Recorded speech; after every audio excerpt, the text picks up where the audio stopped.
Саламатсыздар ма, баршаңызға қайырлы күн. Бүгін сіздерге мен өте пайдалы ақпаратпен бөліскелі отырмын.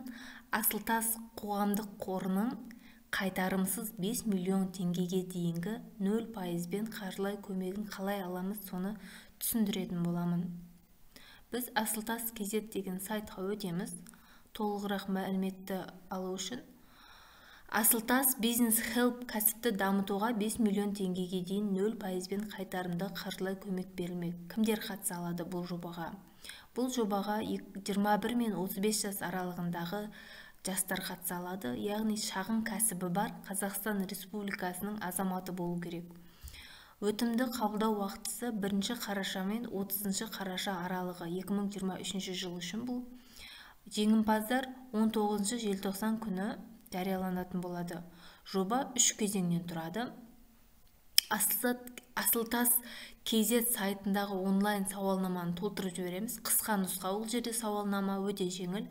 Екінші, кәсібіңіз туралы қазақ тілінде 1 минут пен 3 минуттың аралығында бейнеролик түсініп жіберетін боласыздар. Қазақ тілінде.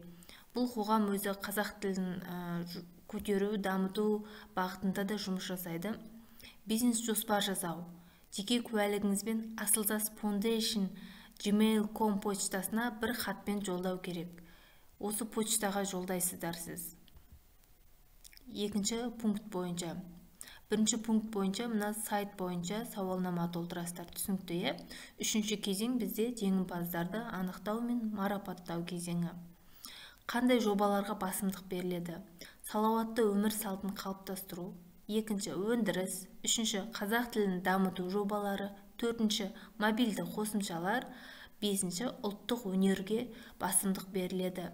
Сіздер осы басым жобалар деп көрсетіп отыр. Осы жобалармен қатыссаңыздар 5 миллион теңгені алуға мүмкіндіктеріңіз бар. Яғни бұл атап өткенімдей қайтарымды 0%бен, яғни пайызсыз. Басқа да сұрақтарыңыз туындаса, сіздер төмендегі WhatsApp номеріңе шығып, сауалнамаларыңызды қойсаңыздар болады. Менің ақпаратым сіздерге пайдалы деген ойдамын. Каналыма тіркеліп отырыңыздар. Әрқашан сіздермен пайдалы қаржылай көмек, қаржылай несиелер, мемлекеттік гранттар, қайтарымсыз, қайтарымды барлық мемлекеттік бағдарламалармен ұдайы таныстырып отыратын боламын. Сау болыңыздар.